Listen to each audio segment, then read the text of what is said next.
अस्सलाम वालेकुम। कैसे हैं आप सब लोग। मैं उम्मीद करती हूँ कि आप सब बिल्कुल ठीक होंगे। अल्लाह पाक आपको बहुत खुश रखे, हर तरह की बीमारियों और परेशानियों से बचाए। आमीन सुमा आमीन। तो आज का व्लॉग मैं थर्सडे के दिन से स्टार्ट करी हूँ और अभी ये आफ्टरनून का टाइम था। तो इस वक्त मामा हमेशा ग्रोसरी लेने बाहर चली जाती हैं मार्केट्स, तो वो अभी वापस आ गई हैं। तो मैंने सोचा कि मैं आप लोगों के साथ ये सारी जो हम ग्रोसरी लेकर आए हैं बाहर से तो ये शेयर करूँ। और अभी इसके बाद जो है वो मामा नहारी भी बनाएंगी और अभी काफ़ी देर भी हो गई थी उन्हें, क्योंकि लंच जल्दी जल्दी से प्रिपेयर करना था। अभी हमारी 5 दिन की छुट्टियां भी चल रही हैं यूएई नेशनल डे की वजह से। और मैं शुरू में बहुत खुश थी जब छुट्टियां स्टार्ट होने वाली थी, लेकिन अब जब के छुट्टियां स्टार्ट हो गई हैं और एंड भी होने वाली हैं तो मैं थोड़ी सी नाखुश हूँ। पता नहीं क्यों, इंसान एक हाल में भी खुश नहीं है। जब ऑनलाइन क्लासेस चल रही थी तो तब मैं यही दुआएं मांग रही थी कि अल्लाह करे छुट्टियाँ मिल जाएँ कि बस जल्दी से फ्री हो।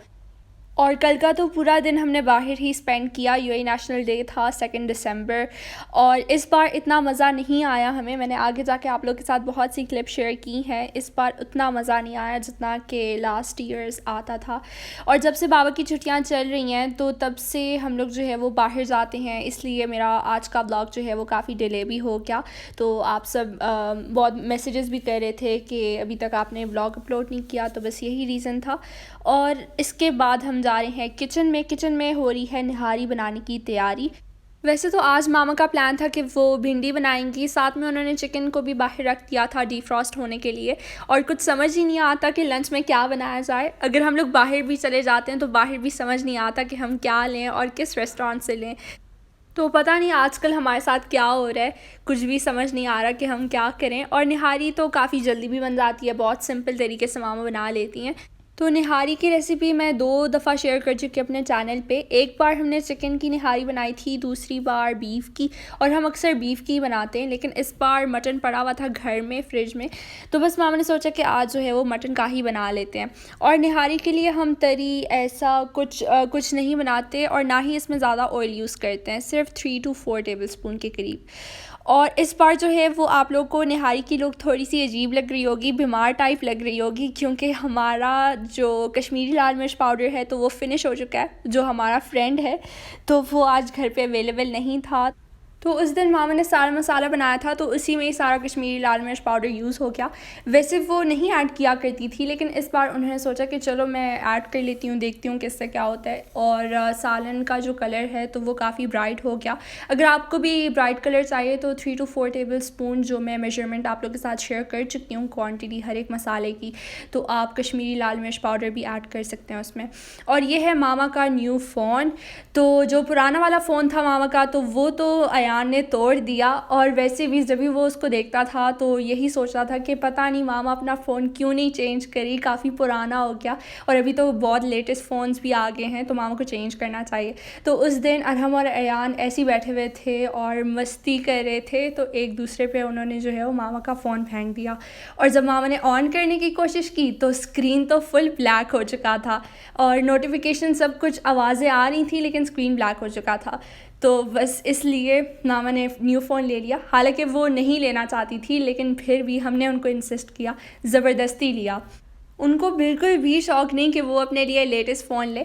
तो मैं अरहम और बाबा हम तीनों चले गए थे एप्पल स्टोर और वहाँ से मामा के लिए आईफोन XS मैक्स लिया। पहले तो हम सोच रहे थे कि चलो आईफोन 12 ले लेते हैं, लेकिन फिर बाद में ख़्याल आया कि मामा हमें बहुत डांटेंगी, तो इसलिए हमने सोचा कि चलो आईफोन XS मैक्स ही ले लेते हैं। और जब से हम ये फ़ोन लेकर आए तो मामा कह रही है मैं इसको बाहर नहीं लेकर जा सकती क्योंकि बहुत भारी है, मुझसे नहीं संभाला जाता। तो आजकल मैं 2 फ़ोन संभाल रही हूँ। उस दिन मामा ने अपना फ़ोन मुझे दिया और मैंने अपना फ़ोन भी पकड़ा हुआ था तो मुझे काफ़ी हैवी लग रहा था, माशाल्लाह से काफ़ी हैवी है। खैर हम आए हैं मॉल और ये लुलु हाइपर मार्केट है जो कि अलवाहदा मॉल में है। तो यहाँ से हमने लेना है माइक्रोवेव। और पहले तो मैंने आप लोग को बताया था कि माइक्रोवेव हमने इसलिए रिमूव किया क्योंकि इससे कैंसर लगता है, लेकिन अब इसके बग़ैर बिल्कुल भी हमारा गुजारा नहीं हो सकता। ये बहुत ही इम्पोर्टेंट चीज़ है और घर में ये होना लाजमी है। तो बस इस वजह से हमने सोचा कि चलो माइक्रोवेव ले लेते हैं इस बार। खैर हमें इतनी ज़रूरत भी नहीं थी। ज़रूरत थी वो भी मेहमानों के लिए, अपने लिए नहीं। क्योंकि जब भी मेहमान घर आते हैं तो चीज़ें सब कुछ बना लेते हैं पहले से ही, और जब उनके आने में 5 मिनट या 10 मिनट रह जाए तो बस ईज़िली खाना गर्म कर सकते हैं माइक्रोवेव में। तो बस इस वजह से हमने ले लिया, इससे काफ़ी आसानी भी होती है। मार्केट से तो सिर्फ हमने माइक्रोवेव ही लेना था, लेकिन जब भी हम मार्केट आते हैं तो 100 तरह की चीज़ें अपने साथ ही लेकर चले जाते हैं। तो जब हम माइक्रोवेव ले रहे थे तो अयान ने हमें कहा कि मेरे लिए जो है वो आपने ओरियोज़ भी लेकर आने हैं, क्योंकि मैंने जो है वो ओरियो मग केक बनाना है। तो एक सबसे बड़ा रीज़न ये भी है, अयान की वजह से भी हमने जो है वो माइक्रोवेव लिया, क्योंकि वो हर रोज़ वीडियोज़ देखता था और कहता था कि मुझे भी मग केक बनाना है माइक्रोवेव में। तो बस इस वजह से माम ने सोचा कि चलो ले लेते हैं। और ये डोनट्स भी हमने लिए, साथ में क्रोसेंट्स। तो ये सारा जंक फूड तो हम लाजमी लेते हैं। तो अभी हम आ गए हैं घर, और ऊपर ये अरहम जो है वो ख़ुद ही लेकर जा रहे हैं, क्योंकि काफ़ी हैवी था, मुझसे तो बिल्कुल भी नहीं उठाया गया। और ये मीडियम साइज़ का ही है, हमने लिया है, और जितना हमारा किचन है तो उसके हिसाब से ही हमने लिया। जहाँ पे हमने वो बर्तनों का स्टैंड रखा था तो उसी जगह पे हमने माइक्रोवेव को भी सेट कर लिया। लेकिन अभी जो बर्तनों का जो स्टैंड है तो उसकी जगह जो है वो लापता हो गई है, बेचारा बेघर हो गया है। आप लोग मुझे ज़रूर बताइएगा, मैं इंशाल्लाह नेक्स्ट ब्लॉग में शेयर करूँगी कि हमें जो है वो अपना बर्तनों का स्टैंड कहाँ रखना चाहिए। अयान बहुत ज़्यादा एक्साइटेड हो रहा था। मैं बैकग्राउंड में अभी वीडियो एडिट करी थी तो इतनी आवाज़ें आ रही थी कि बस उस बेचारे ने तो फ़र्स्ट टाइम देखा, क्योंकि बहुत छोटा था जब हमारे पास था, 2 साल का था, और उसे ठीक तरीके से याद भी नहीं है। तो खैर इसलिए वो काफ़ी एक्साइटेड हो रहा है। और अभी बैकग्राउंड में वो चीख रहा था कि मुझे ओरियो मग केक चाहिए। तो रेसिपी भी निकाल के दी थी, बेचारे ने सेव भी की थी, और कह रहा था कि जल्दी से माइक्रोवेव आ जाए कि मैं ये रेसिपी अपने लिए बनाऊँ। और यहाँ पर ये अपने लिए जो है वो ओरियो मग केक बना रहे हैं। तो ओरियो मग केक के लिए 4 ओरियोज़ लिए हैं। नेक्स्ट इसमें जो है वो 1/4 कप मिल्क ऐड किया। तो मिल्क अयान ने अपने ख़ुद अंदाज़े से ऐड किया है। मैं काफ़ी हैरान हुई, और शुक्र है गड़बड़ नहीं हुई, उसने ज़्यादा भी ऐड नहीं किया, तो काफ़ी तेज़ निकला अयान। तो मैं यहाँ पे वीडियो भी शूट करी थी, और मैं काफ़ी थक गई थी क्योंकि मैंने हील्स पहने हुए थे और मुझसे बिल्कुल भी खड़ा नहीं हो पा रहा था। बहुत अरसे के बाद मैंने हील्स पहने और काफ़ी चले भी थे, तो बस इसलिए ये सब हुआ। तो हम सब काफ़ी एक्साइटेड थे, मैं भी बहुत खुश थी। और हमने जो है वो उस दिन काफ़ी रेसिपीज़ बनाए। जब भी हमारे घर में कोई न्यू चीज़ आती है तो बस उसी वक्त हम कुछ ना कुछ उसमें ज़रूर बनाते हैं। तो अयान ने अपने लिए ओरियो मग केक बनाया, मैंने पॉपकॉर्न बनाया, और साथ में बाबा के लिए जो है वो वनीला मग केक भी मैंने बना लिया था। मैंने उनको कहा कि काफ़ी जल्दी बन जाएगा और आप अभी खा लेंगे। वैसे वो इवनिंग टाइम में ये सब कुछ खाते हैं, लेकिन बस मैंने उनको इंसिस्ट किया तो उन्होंने कहा कि चलो बना लो। तो ये देखें, हमारा मज़ेदार मग केक तैयार हो चुका है। ये असल में अयान ने ओरियो लावा मग केक बनाया था, बीच में उसने ओरियो भी रखा हुआ था, और मुझे काफ़ी अच्छा लगा। बहुत ही डिफरेंट सी रेसिपी थी। तो अयान को इसका टेस्ट काफ़ी अच्छा लगा। उसने तो मुझसे कहा कि मैं तो रोज़ाना बनाऊंगा, और फिर बाबा उसको कहने लगे कि शुगर और ये सब कुछ अवॉइड करना चाहिए, हेल्थ के लिए बिल्कुल भी ठीक नहीं है। तो फिर मामा ने बाबा को कहा कि मुझे पता है अपने बच्चों की आदत, ये चीज़ों से बहुत जल्दी बोर हो जाते हैं। तो वाकई यही बात है। आज भी हमारे पास माइक्रोवेव है और हम बिल्कुल टच ही नहीं कर रहे। बस जब हमने शुरू में लिया था तो बस उसी वक्त हमने बहुत सारी रेसिपीज़ बना ली, और अब ऑफ़ पड़ा है बेचारा। तो कल क्या हुआ, नाश्ते का टाइम था और मैं फ्रीज़र से जो है वो ब्रेड निकाल रही थी, क्योंकि अक्सर हम 2 पैकेट्स जब लेकर आ जाते हैं तो फ्रीज़र में रखते हैं ताकि वो जल्दी ख़राब ना हो। तो मैं गरम भी कर चुकी थी और सब कुछ मैंने कर लिया था। और फिर बाद में मामा किचन में आई तो उन्होंने कहा कि पीछे देखो, पीछे तुम्हारे पीछे माइक्रोवेव है, उसमें भी ये गर्म हो सकता था।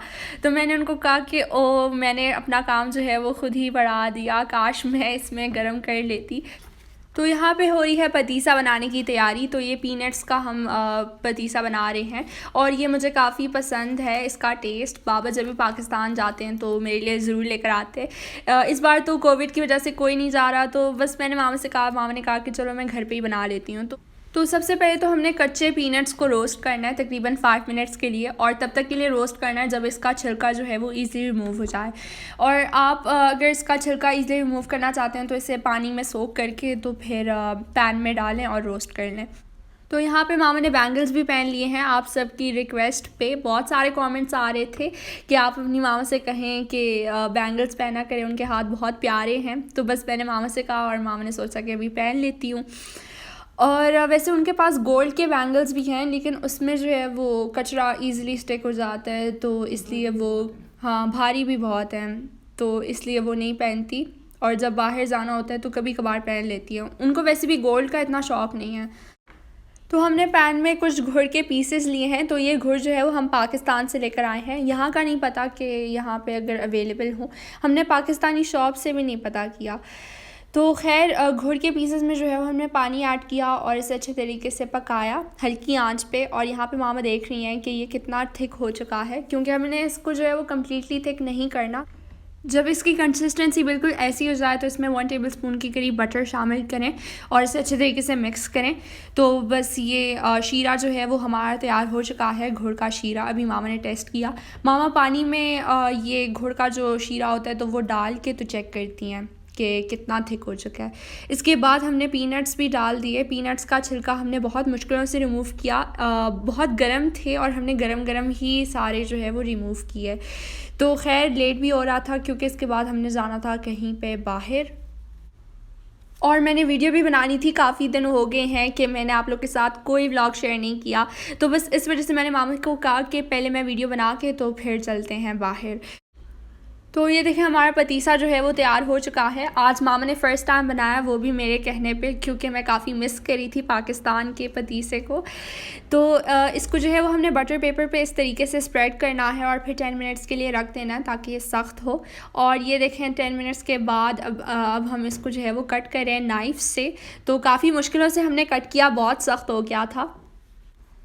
आज तो मैंने बहुत पतीसा जो है वो खा लिया है। मुझे ये वाला पतीसा वैसे भी बहुत पसंद है, तो मैं बस किचन में जा रही हूँ और खाती जा रही हूँ। मुझे इतना पसंद है ये वाला पतीसा। तो खैर इसके बाद हम जा रहे हैं बाहर। तो ये वीडियो क्लिप्स जो है वो 2 दिसंबर की है, यानी कल की। तो हम गए थे कॉर्निश, और कॉर्निश पे ही अक्सर जो है वो सेलिब्रेशन होती है यूएई नेशनल डे की, और बहुत मज़ा आता है। लेकिन इस बार इतना मज़ा नहीं आया और हमें तो ऐसा लग ही नहीं रहा था कि आज यूएई नेशनल डे है। बस रश से ही पता चल रहा था कि हाँ भाई नेशनल डे आज ही है। तो आज मैं ही सबको बाहर लेकर गई थी, क्योंकि अरहम और अयान ने जो है वो अपने फ्रेंड्स के साथ प्लान भी बनाया था, लेकिन मैंने उनको कहा कि अब अपनी फैमिली के साथ बाहर चलते हैं, मज़ा आएगा। और वैसे भी फ्रेंड्स के साथ तो तुम लोग 24 घंटे खेलते रहते हो बाहर, तो इससे बेहतर कि बाहर आओ और हम इंजॉय कर लेंगे, एयर शो देख लेंगे। लेकिन एयर शो तो हुआ ही नहीं। इसका मुझे कब से वेट था कि एयर शो होगा, और मैंने अपने विंडो से भी देखा था कि एयर शो की प्रैक्टिस चल रही थी, लेकिन पता नहीं हुआ क्यों नहीं। और जब एयर शो नहीं हुआ तो दोनों मुझे बहुत गुस्से से देख रहे थे, बार बार मुझसे यही कहे जा रहे थे कि तुम्हारी वजह से हम दोनों यहाँ पे आए हैं, वरना अपने दोस्तों के साथ बाहर चले जाते, बहुत मज़ा आता। अभी हम क्या करें, बस एक ही जगह पे बैठे हुए हैं और फ़ोन पे ही खेल रहे हैं, तो इससे बेहतर था कि हम चले जाते दोस्तों के साथ। तो दोनों मुझे ब्लेम कर रहे थे और हमने फ़ाइटिंग भी की, बहुत लड़े भी थे। खैर तो हम अपने साथ कारपेट लेकर गए थे, तो यहाँ फैमिली पार्क में हम बैठे और वहाँ पे जो है वो हमने 2 घंटे गुजारे। साथ में अपने साथ हम चाय भी लेकर गए थे और बहुत कम चीज़ें लेकर चले गए थे, क्योंकि चलना बहुत था। पार्किंग बहुत मुश्किलों से मिल रही थी, बिल्कुल भी पार्किंग स्लॉट्स फ्री नहीं थे, तो बहुत दूर हमने गाड़ी पार्क की थी। इस वजह से चीज़ें जो है वो हम ज़्यादा लेकर नहीं जा सकते थे अपने साथ। तो हम यहाँ पार्क में थे और मामा एक दूसरे को देख के उन्होंने मुझसे कहा कि मैं लोगों को देख रही हूँ और मुझे चक्कर आ रहे हैं, कभी लोग राइट तरफ जा रहे हैं, कभी लेफ़्ट तरफ जा रहे हैं। तो यही कुछ चल रहा था 2 दिसंबर को। तो आखिरकार मामा तंग आ गई और कहने लगी कि चलो भाई उठ जाओ, हम जाते हैं यहाँ से। तो यहाँ पे हमारे आसपास जितने भी फैमिलीज़ बैठी हुई थी, तो एक दूसरे के पिक्चर्स ये लोग बार बार ले रहे थे। तो मामा ने अरहम और अयान से भी कहा कि चलो उठ जाओ, मैं तुम्हारी पिक्चर लेती हूँ। मुझसे भी कहा, लेकिन मैं पिक्चर्स क्लिक करती ही नहीं हूँ, मुझे पसंद ही नहीं है। खैर फिर हम जो है वो हुदैबिया बीच चले गए थे और वहाँ पे ही जो है वो हमने अपना पूरा दिन गुजारा। मामा को बस ऐसी जगह चाहिए होती है जहाँ पे कोई भी ना हो, सिर्फ हम ही हो। तो वाकई वो ऐसी जगह थी, सैंडी प्लेस था। ये बर्गर्स जो है वो हमने गाड़ी में ही खा लिए थे और फिर हम वहाँ चले गए। बर्गर सब मेरी वजह से ही गाड़ी में खा रहे हैं, हालांकि वहाँ पे कोई भी नहीं था, सिर्फ हम ही थे, लेकिन फिर भी मैं कोरोना की वजह से डर रही थी और इस वजह से सब मेरे कहने पे जो है वो गाड़ी में ही खा रहे हैं। तो मैंने जो है वो फ़र्स्ट टाइम ड्राइविंग भी की, वो भी अरहम की कहने पे। उसने मुझे इंसिस्ट किया कि चलो आओ गाड़ी में बैठो, बाबा तुम्हें सिखा देंगे कि कैसे ड्राइव करते हैं, बहुत आसान है, चलो चलो। और फिर मैं चली गई। मुझे डर भी लग रहा था। डर इसलिए भी लग रहा था क्योंकि मुझे गाड़ी का डर था कि ऐसा ना हो कि ख़राब हो जाए मुझसे। मैं बिगिनर हूँ, कभी भी मैंने ड्राइव नहीं किया। वैसे मैं बहुत स्ट्रॉन्ग हूँ, मुझे किसी चीज़ से भी डर नहीं लगता। जो अम्यूज़मेंट पार्क्स होते हैं वहाँ पे जितने भी झूले होते हैं तो उन सब में मैं बैठती हूँ। हालांकि अरहम को बहुत डर लगता है लेकिन मुझे डर नहीं लगता। तो खैर फिर मैंने जो है वो गाड़ी ड्राइव कर ली बहुत तेज़ स्पीड से। और हमने मुझसे कहा कि मैंने भी फ़र्स्ट टाइम जब ड्राइव किया था तो इतना तेज़ स्पीड से मैं नहीं ड्राइव करा था जितना कि तुम कह रही थी। तो खैर ये सैंडी प्लेस भी था। तो ये एक न्यू चीज़ हुई है 2 दिसंबर को मैंने फ़र्स्ट टाइम ड्राइविंग की। हालांकि मैं 18 भी नहीं हूँ लेकिन फिर भी मैंने ड्राइविंग की। और अगर पुलिस मेरा ये व्लॉग वॉच करे तो मेरी खैर नहीं। यहाँ पे रूल बहुत स्ट्रिक्ट है, बच्चे कार ड्राइव नहीं कर सकते अगर वो 18 से बिलो हों। तो लेकिन फिर भी मैंने ड्राइव किया। खैर है, कोई बात नहीं। तो ये था मेरा आज का व्लॉग। अगर आपको अच्छा लगा हो तो मेरे वीडियो को लाइक करें, शेयर करें और कमेंट करके मुझे ज़रूर बताइएगा कि आप सबको मेरा ये आज का व्लॉग कैसे लगा। Till then take care and अल्लाह हाफ़िज़।